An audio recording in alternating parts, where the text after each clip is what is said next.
Principal Matters Podcast, episode 279.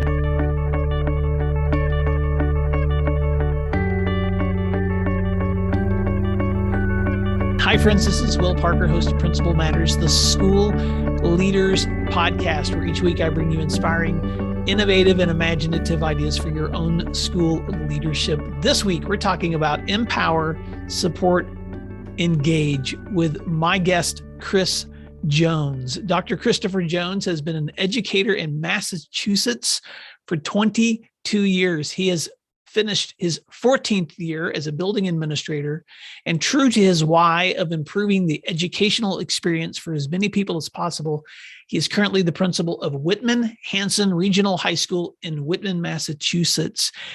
Chris is passionate about continuous improvement and the idea that success is not a destination, but a process. He is a teacher-centered principal, as he calls himself, and his beliefs around the importance of positive work environments, continuous growth, and a healthy family work life can be seen in his presentations and workshops. He is also the host of the podcast, C2 Lead. He's a blogger. He's active on Twitter. He vlogs on a weekly basis. And his overreaching goal is to positively model continuous improvement in all facets of life. Chris Jones, welcome to Principal Matters. Please fill in the gaps on that introduction. And why don't you tell listeners something else they may be surprised to know about you? Yeah, first I want to say thank you very much for having me on. I'm incredibly excited and honored to be part of this great show. I'm an avid listener, and I really like what you stand for. So, filling in the gaps on what you said, you hit just about all of it. It's I'm always talking about the idea of continuous improvement, and not because we're not good where we are, but if we're as good as we are where we are, just think about how much better we could be with 1% improvement. I talk about that a lot. I talk about how it's a continuous process. You don't just arrive at being successful overnight. It's something that all the little steps make that up. I'm teacher-centered. I'm sure we're going to talk about that in a little while. A lot of times before I explain any of that, people look at me and they say, what are you talking about? You can't be a principal and be teacher-centered. You got to be student-centered. But like I said, we can talk about that. Something about me people might not know about me or be surprised about. I'll use something that just came up. I was interviewing somebody for my podcast, and they were surprised to hear that education is a second career for me. I used to be a coppersmith, and that's something that not everybody knows. And I think it's my second career, I think, and it took me a while to get into education because I struggled with my experience in high school. And because of that has to do with my whole just cause that you mentioned at the top of the show, the idea of improving the educational experience for everyone involved. And I always add onto that by being purposeful, acting with integrity, and building character. So that all, I'm sure we're going to hit on all that stuff, but that was the genesis of the idea for my book, and some discoveries that I had to come to through reflection about my own experience. Wow. That led me to that. Well, I did not know you were a coppersmith before education, but that's so cool to know, Chris. And I also know you're the dad of two boys. And so I get to see when you put updates on Twitter, it always makes me happy to see it when you can transition from principal to dad, and you're just doing such great work in Massachusetts. You're also the author of a new book, How Do You See, SEE, Your Staff? And you talk a little bit about those struggles that you had as a student and how that has influenced you as a teacher-centered principal. So let's talk about it. Why do you call yourself a teacher-centered leader? Well, because I focus on the teachers. When I left the classroom, a lot of times when you're leaving the classroom, there's that discussion that we have with ourselves, right? About, I want to impact students, and that's how I impact students. But now you get caught on that fine line between when you move away, I'll get to impact more students because I have a seat at the table for decision-making and policies and things like that. But it seems like the more you move away, the more you move away from the students. And so I look at teachers as my big domino, my first domino. if I get teachers excited about coming to work and really living in their passion, the whole idea of supporting them, engaging them, and empowering them, then those teachers like coming to work. And so then that puts itself into their classroom, into their work. Kids can see they're passionate about it. There's no way that a student that's sitting in front of a teacher that's excited about what they're doing, that's empowered about taking risks, there's no way that student doesn't benefit. So instead of being able to hit that 100+ students that I was able to before as a class, now by empowering those teachers, I can hit the 1,100 students in the school. I don't hit each one of them individually, but I know that I'm improving their experience by improving the teacher's experience. Well, let's stay there for just a moment, Chris, because here's what I like about the boldness of that statement is that so often in education circles, we've grown up with the motto that we are student-centered. And you're not saying that you're not student-centered, but you're acknowledging what I think a lot of strong instructional leaders recognize, which is you cannot be student-centered in your schools at the exclusion of the people who have the most direct contact with them. And so here, this is the cool thing about leadership is that you recognize at some point that my ability to support and resource and empower teachers is directly influencing their ability to reach students. And so they all go hand in hand. And so I've had those conversations in the past where I've gotten some pushback because I tend to think so much about the perspectives of my teachers.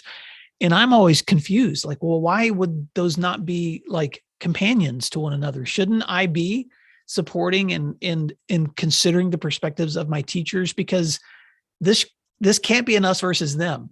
If this becomes an us versus them, then we're not reaching kids. Right. And, I mean, I think about it like, and you talk about the us versus them, and I'm so glad you said that because it's tied back to this realization I came to when I was working on my book is the idea, and I put this in there. I had a chip on my shoulder coming out of high school because I didn't have a very good experience. I was bored and I kept sitting there thinking, man, there's got to be a better way to do this. And being completely honest, I blame teachers. I blame the teachers that were in front of me, that were responsible for that piece every day. But being the 15, 16, 17-year-old that, knows everything about the world, it wasn't until later that I realized that those teachers were doing the best they could do under the given circumstances, because nobody gets up, especially in the field of education, nobody gets up and says, you know what, I'm going to go to work today and I'm going to be awful. I'm just going to mail it in. Nobody does that. People are doing the best they can do. So what I came to realize is it's not that the teachers were doing poorly. It's that they were doing the best they could within the confines that they had. So as a leader, the way I unlocked that for students, much like myself, that, I didn't get in trouble and all that stuff. I was just disengaged, is to make sure that those teachers have a context that they're within that lets them create that excitement, lets them light students on fire towards education and get them going. Well, let's use an example, because you use one in your book that I thought was really powerful, where you're telling the story of a conversation with a veteran teacher who is resisting any feedback that you're giving and any ideas that you're trying to give. And what you're recognizing as the leader is that what this teacher is resisting is the past experiences of administration who have stifled and pushed or berated. And so take us to the end of that story. How are you able to transform conversations with that teacher to empower that teacher once they realized you were in this for them? What worked for me with that, and that was a consistent back and forth we had, and the way it eventually ended is that I had to take responsibility at first and be the one to say, or to put myself in the position of, okay, I get that you're like this and I'm not right. It's not about right or wrong. I'm just looking at ways to possibly change what you're doing. So it's building trust over time with that teacher. It's the idea of, okay, you see, unfortunately, too often when we're talking, and this is that us and them pull that you're talking about, we get into the idea that somebody's right and somebody's wrong. And of course, then ego plays a role. And as a leader, we're like, well, no, I'm the principal, so I've got to be right. Well, if you're the smartest person in the room, you're in the wrong room, in my opinion. So it's just when you have that constant pushback, you have to prove to the teacher through consistent action that you're there to help them. So when you give suggestions, when you talk about going a different way, you have to prove to them, you have to walk the talk. You have to prove to them every day that what you're talking about isn't a got you. It isn't about you saying that you're falling short. It's about, look, I'm really here to help support you in getting better, because everybody wants to be better at their core. It's just the idea of getting okay with feeling uncomfortable and getting there. Well, I love that, Chris. And let's stay there for a little bit, because you talk about in your book the cycle of teacher-centric leading. What is that cycle, and how could other school leaders maybe understand that better? Sure. The whole idea is it's a cycle, and it starts at support, right? And oftentimes when people hear me say that I'm a teacher-centered leader, they think that I always stick up for the teacher and the teacher's always right and all this. That's not what it's about. It's about that improvement piece. So it starts with supporting the teacher. It starts with noticing where the teacher is strong, where they need to improve, and helping them create a map by showing them those gaps that they have. They have to cross this gap, if you will, for lack of a better, or to give you a good image. They have to cross this gap and they have to build a bridge. So you're helping them build that bridge, but eventually to get from point A to point B, if they're really going to own getting better, they need to choose the map of how they get there. And then as a leader, you need to fill in the areas that they need to be lifted up along that journey. Once you support teachers like that and they see that you're supporting them, much like that disgruntled teacher, right? Once they see that you're supporting them, they start to get engaged. They start to see those little threads of, hey, yeah, this is, man, I did this. It wasn't a got you. I'm really being supported. So now I'm engaged to try a little bit more. Now I'm really kind of getting excited about it. And one of the broad-based ways I talk about engaging teachers is the idea that we have a vision for our school. Well, people are individuals. So if you want to engage them in the broad vision of the school, you have to show them how their personal feelings, their personal why they got into education fits within that vision, how they're connected. And then they become engaged in the whole process of working towards that, because if they can realize it under the broader vision, even better. Once they get engaged, you have to let them step out on their own. And that's that whole following that map piece. You have to empower them to make decisions on their own. And a way to illustrate this is if a teacher comes to you with little questions about every single little thing, can I do this? Is it all right if I do this? You have not empowered them. They should feel comfortable enough to make those decisions, instructional decisions, things like that, on their own. Once you empower them, you start the circle over. The whole idea is to get that support, engage, empower circle spinning like a flywheel as fast as you can. Now, the way to do that is once you empower somebody, if you've empowered somebody properly, they're going to fail. That's the scary part. So if you've pushed them just far enough, man, it is so tempting as leaders to have somebody do something, have it not go perfect and say, oh, well, I would have done it this way, because maybe they didn't do it the way you want to do it. But you have to step back, let that happen, compliment them on what went right, and then reflect on what they could do next time. Because if you don't hit that next support piece, that reflect on what they could do next time, or letting them know what a good job they did with the power that you gave them, then, man, they're never going to start stepping out again. And you just stop that whole cycle.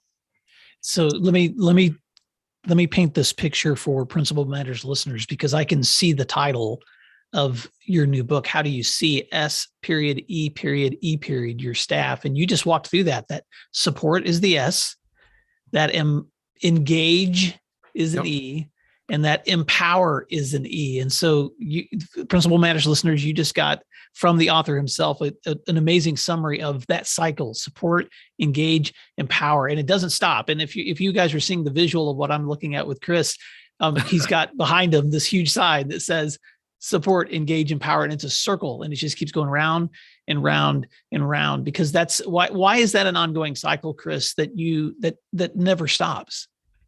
Because in reality, there is never a point in our lives where we don't need some support. I mean, there are so many sayings for it, like find your tribe or mentors or coaches. No matter how good we are at whatever we're doing, we can always use some support because we hit a roadblock. No matter what we're doing, sometimes it gets a little dull. We need to get engaged somehow. We need to rekindle that fire. And we always need to be empowered if we're going to continue to grow in whatever it is we're involved in. So all along that whole wheel, it needs to keep happening, because if one of those breaks down, you're not going to get the other. I mean, think about it. If you're empowered and you fail and you don't get support, well, you're less likely to ever try and be empowered again. If you get support, but you don't really get that engagement piece and nobody really engages you in the work, well, you're just going to stay there needing support and you're not going to take it to the next level. And if you're engaged, but you never get empowered, that engagement's going to die down, because as people, right, we like to step forward. We like to be engaged in something and always be interested. And if that interest dies down, well, then we move off and we stagnate. All right. So let's talk about some nitty gritties. Because if you were a coach and you were just giving me your coaching philosophy, and I can understand, like, this is the mindset Chris has when he steps onto the field or the court, whenever you're getting ready to coach your teams in the school setting where you're supporting, engaging, empowering, this translate into practical strategies. And your book shares these as well. So I don't care which part of that wheel you choose, supporting, engaging, or empowering. Chris, can you give a practical example of how that might look in your work? Sure. Support wise, that has to do with feedback. One of the best ways to support people, or one of the only ways that you can get into some of the other nitty gritty pieces of supporting people, whether it's through a specific instructional strategy or whether it's time to do something, is a frequent informal feedback loop. One of the things I do is I use Voxer. And when we talk about feedback with teachers, sometimes that gets tied up with the idea of evaluation. And that's a scary term, because evaluations tell us we either did it or we didn't. We're either good or we're not, no matter how much help you put in there. So my frequent informal feedbacks is I'm in classrooms all the time, every day. Now, if you also hear people say, yeah, I visit all the classrooms every day and I do this, but that's not going to do much unless you give feedback. My personal favorite is Voxer. Voxer is a walkie-talkie app that goes on your phone. I walk into a class for 5 to 7 minutes, and then I leave. I open up my phone. I open up Voxer. I talk into my phone, instant feedback. I type in the email address. I personalize the message because it automatically populates the email. I hit send. Teachers don't have to sign up for this or anything. It comes right through their email. They get a voice feedback from me, which adds personalization, which then also tells them the tone of my voice and what I'm talking about. So no more interpreting what that text meant, what that email meant. And I usually say something I like. I start off with something I like, and I don't play the sandwich game or anything like that, but I start off with something I like, and I ask a question on how they could maybe look at something a little different or do something like that. It's not evaluative. I've explained to the union and everything that I'm not evaluating teachers through that. Obviously, if I see something egregious, I have to say something, but it's really gets them in the idea that I'm just looking for that. I also, another way to support teachers, if I'm trying to teach them something or show them something, I use multiple points of entry. Quite often we're super busy. And so what I do is I use things like Screencastify or Loom to make quick videos to walk them through something or show them if I want to show them a tool or something like that. And that way it's nice and easy. They can watch it at 5:30 in the evening if they want. If that's when they have time, they can watch it on a Saturday morning. I'm not silly enough to think that, instead of spending family time or exercising or whatever, they'd want to watch or listen to me, but you kind of get the idea. Wow, those are amazing, Chris. Let me repeat back just so listeners pick that up. If you've not used Voxer before, Voxer, check that out. And you just taught me something, because I've used Voxer for voice to voice, back and forth with friends and colleagues. I did not know until you said that I could attach that to an email. So thank you so much, Chris. That's an amazing hack. And then Screencastify. and Loom. Those, again, these are things I'll place in the show notes for Principal Matters listeners. Keep going, friend. What else would you add to that? Yeah, well, there's actually an activity, and I cover this activity in my book. The idea, because as you're doing this, you want to stay positive and things like that. But now take it this way and try this activity. Take your staff and break your staff into a list of high skill / performance, medium skill / performance, and low skill / performance. I combine skill and performance. It's quite possible that you can have a high skill level teacher with low performance. And that's an engagement type issue. So what you want to do is you take one person from each list, because you can't do everything at once. You get overwhelmed, and write down one of their strengths as an educator. And then what you want to do is reflect on how they can improve in that strength area. So what you do is you know that person's strength from going into their classroom and everything. You meet with that person, and then you mention, oh, well, you're really good at this. How did you get that good? What's your go-to? Have you ever thought about tweaking it this way? And they start talking about their strength, because we feel good about talking about our strengths. And then once you establish that rapport with them, you then say, but I noticed, this could have been a little better. And then you start to talk about the weakness a little bit and say, so talk to me a little bit about that. Is that something you're uncomfortable with? And they open up, because you're recognizing their strengths, but you're also showing you're willing to let them talk to you about their weaknesses in a non-confrontational, non-threatening manner. That's so powerful. And Principal Matters listeners, this is just that outline right there, in terms of can really change and transform the way you do follow-ups to teacher observations, and even in sometimes the evaluation settings. Because if you allow first for teachers to be able to identify where they're hitting the mark, and then you ask them for that feedback of where do you still see need for growth, a lot of times they're going to hit that target without you even having to tell them that the target's there. Not all the time. Sometimes people have blind spots, but a lot of times they already know where the struggle is. And so giving them permission to identify that for you, then that's a whole lot easier than you identifying it for them in retrospect. So Chris, what else? What other practical tips might you give on empowering, supporting, or engaging? So the other one is as far as engaging, the idea of how I had mentioned connecting what teachers' personal visions and what they personally believe with, how you do business at school to the actual vision of the school. There's different ways you can do that, as far as through surveys, through why exercises. I mean, we did a why exercise with the staff where we broke it into groups, and people shared their whys. And then what we did is, once we did that and came to the whys, we split up and regrouped and looked for commonalities in our whys and picked out certain different phrases, certain attitudes, certain perspectives. And then what we did is we shared that as a group, and then we broke into groups again, and the groups, with their shared whys and the themes that came out, they created stories based on those themes.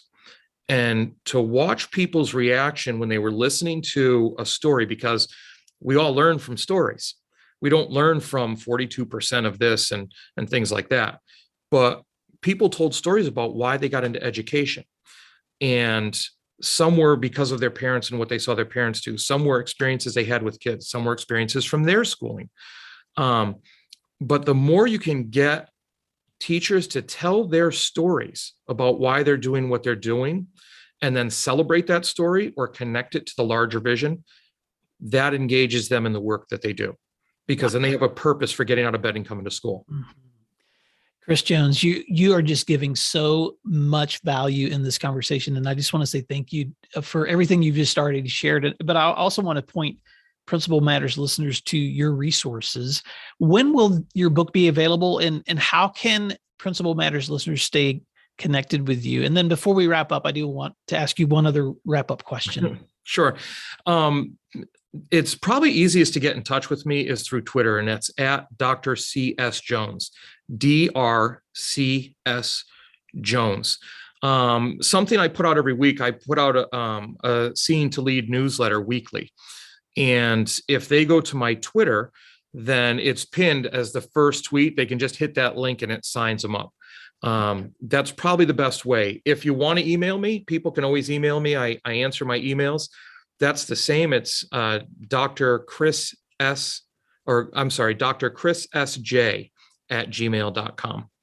Fantastic. Well, Dr. Jones, as you and I are recording this episode, we've talked offline too about the challenges of leading school through COVID and still trying to keep your teachers inspired and still trying to reach students. So I know we have listeners right now that are listening to this and they're being inspired to think about how to engage with their teachers, but they're also overwhelmed. So what parting words of wisdom would you have for fellow leaders out there who are doing the hard work, even in the midst of really challenging times? Words of encouragement. It's interesting that you say that. I can think of some advice for leaders that sometimes we struggle with, because my words of encouragement are the work we're doing matters. And what matters is that as hard as it is, we continue to show up with our 100% every day, which might only be 70%. But as long as we're giving what we can give, that's enough. We can't burn ourselves out trying to make sure that everybody else doesn't stay burned out, or that they exceed beyond what the expectations should or could be during this time. I always think for advice, it's not what we can do, it's what we can't do. I flip it around a little bit. So instead of thinking what I should be doing for my staff, I have to think about what I should not be doing to my staff. I should be looking at what I can stop them from doing. So like staff meetings, forget it. We happen to be, we're really lucky. We're doing a NEASC review, which is an accreditation review. So we've basically canceled everything. I haven't had staff meetings or anything like that, because just take the time you need to work on this stuff. We get a lot of leaders get a lot of push down from central office, things like that, initiatives, the state and everything. It is the principal's job to play gatekeeper. Protect your teachers. They are in an extremely vulnerable spot right now. They're burnt out. They're shorter than they would normally be just because they're frustrated. I had a conversation with a teacher the other day, said she's doing the best she possibly can, but that's not good enough for her. She feels guilty. So instead of assuming that teachers are just not doing the best they can, leaders have to assume that teachers are doing the best they can and may have some bad feelings because they feel guilty. They feel like they're letting students down because that's what they come here for. I almost think, the whole idea, I almost think of taking away the things that don't need to be there, and that will allow new things to occur and teachers to take more risks if they don't have as many things pressed on them. It's almost like an overgrown forest, right? It needs a forest fire to come through and get rid of all the dead stuff that's no good, that's in the way, so new growth can occur and you can have a much more beautiful forest. Wow, Chris, there's so much wisdom in that. And I just want to thank you for those words. And Principal Matters listeners, as you're listening to Chris, I'll say something I probably have said before on this podcast, but sometimes it's okay to not be okay. Sometimes it's okay to admit that right now is a struggle, and I'm going to show up and do the best that I can in the situation that's in front of me. I'm going to control what I can and recognize what I can't. But there's so much wisdom in also recognizing what can I take off the plates of people that I'm serving so that they have the space to get the job done that's right in front of them. And sometimes when things get back to a position where you can re-engage, or you can visit more deeply, or you can go farther into professional development with your teachers, then you take advantage of those opportunities when they're in front of you. But it's just like, I love that analogy. When you're in the forest, depending on what time of the year it is and what the season is and what kind of storm you're caught in.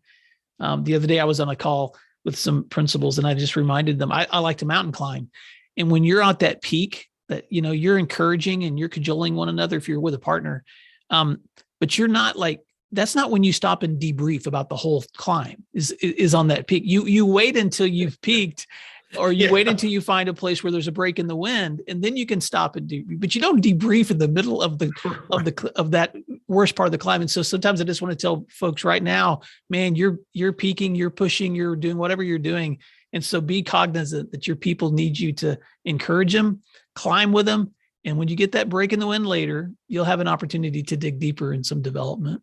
Chris, go ahead, Chris. You can add some other thoughts. No, I'm sorry. I just wanted to add, there are some things you can do, because like you said, it's all right to admit that you're not all right. Something I did at the end of last year, I had students put together a video for the teachers talking about the impact that the teachers had on them, because the teachers get so lost in the idea that they're not performing well enough for the students. They're letting the students down, when in actuality, they aren't, because we put these expectations on ourselves. And so I put that video together, and then I created a challenge coin. Now, I don't know if you know what a challenge coin is, or your listeners know what a challenge coin is. The military uses them, businesses use them, and they're these big coins that commemorate an event. And so I gave that to the teachers, and I said, I want to commemorate this year going through COVID. Because every time and this was not a fun year, but every time you look at this coin, and on it, I put our school logo and things like that. And around the edge, I put words that guided us the whole way: community, communication, in-person learning, stuff like that. And I said, I want you to hold on to this coin and look at it every time you're struggling, to realize that you are enough and you're good enough. And remember that video, and to remember that you can be strong enough to get through this. And it's all right to step back and say, whoa, this is tough. I need to recalibrate before I take another step forward. And, just anything leaders can do like that for teachers at a time like this is super important. Wow. Well, Chris Jones, thank you so much for all of that feedback. Principal Matters listeners, empower, support, engage. You need to check out Chris Jones on Twitter, and I will include in the show notes links to places you can find him. Chris, thank you so much for the opportunity to learn and grow together with you, and I can't wait to stay connected. And Principal Matters listeners, thanks for the work that you do, because what you do matters, and we'll talk to you soon.